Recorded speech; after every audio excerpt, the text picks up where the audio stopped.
I start?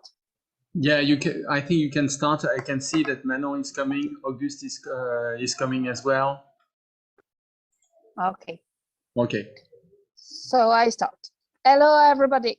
Today we're going to take a look on the second step of the Haccp Ccp method, which is the Ccp determination. And as usual, here, oh, sorry, I have a little problem. Yeah. Here, a little reminder about Haccp Ccp method. So it's a 7-step method. Until now, you already collected data about your product and process, and you already done the list of the different hazards and risk for your production. So now in this list of risk, which are CCPs? It's the goal of the second step of Haccp Ccp, and that's what we're going to see about. For that, we're going to apply a decision chart to each inventory risk to know if it's a CCP or not. And the decision chart we're going to use is from Codex Alimentarius. The decision chart has 4 questions, and the first one is, do control preventive measure exist? And I think this question is for make sure that the GMP are in place. If you answer no, it means that you probably have to put GMP in place, because remember that the GMP are the roots of the 3 Haccp Ccp.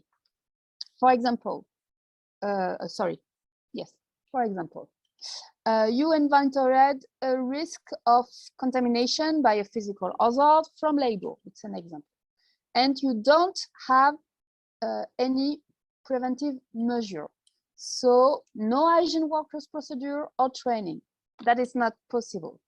So you have to put worker hygiene procedure in place and train workers.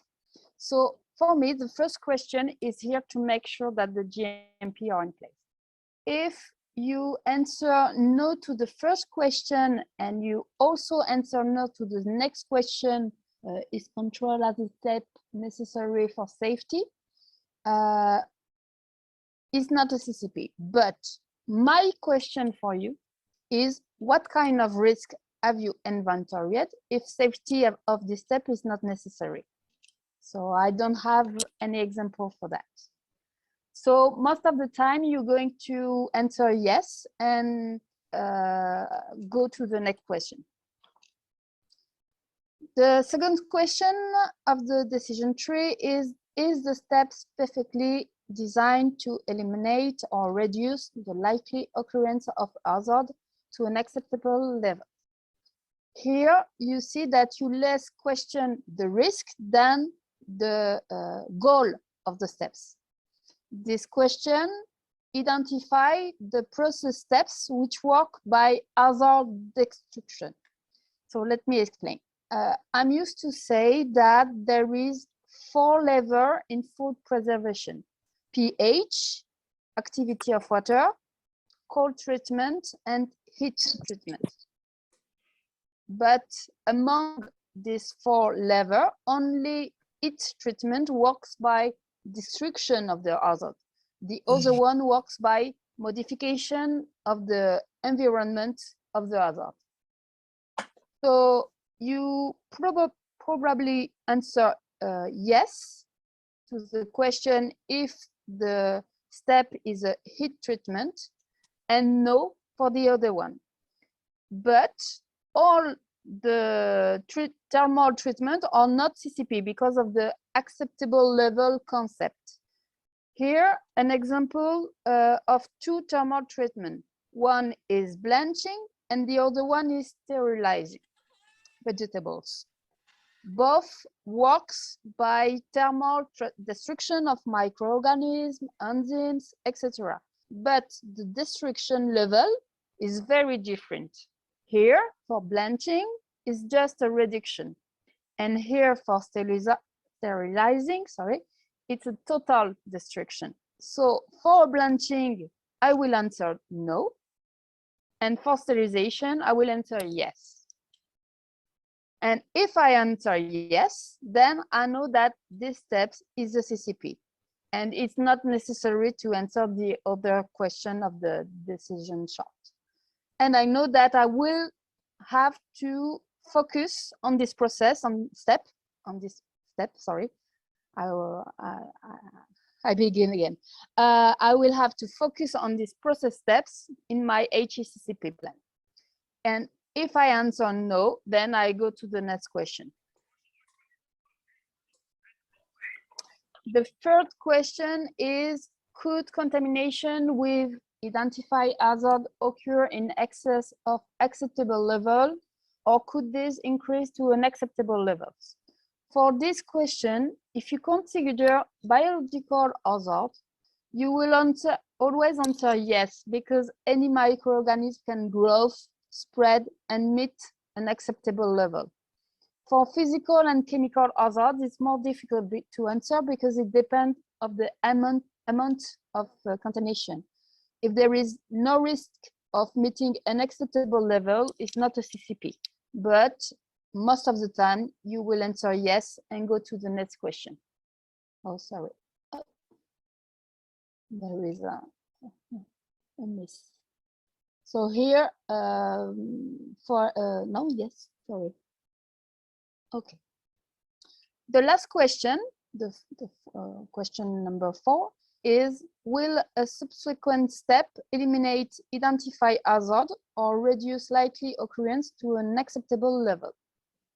This question permits to take distance and consider the steps in the complete process.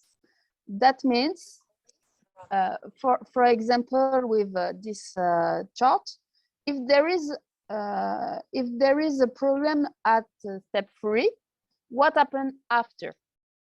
Is there some subsequent step between step 4, 5, or 6, which can resolve my problem? If yes, then the step I was considering, so here the step 3, is not as critical as the subsequent step, so it's not a CCP. If nothing can rectify the problem after the step, then this step is a CCP. For example, packaging steps are often considering very sensitive, because if the packaging is not airtight, then a new contamination can occur.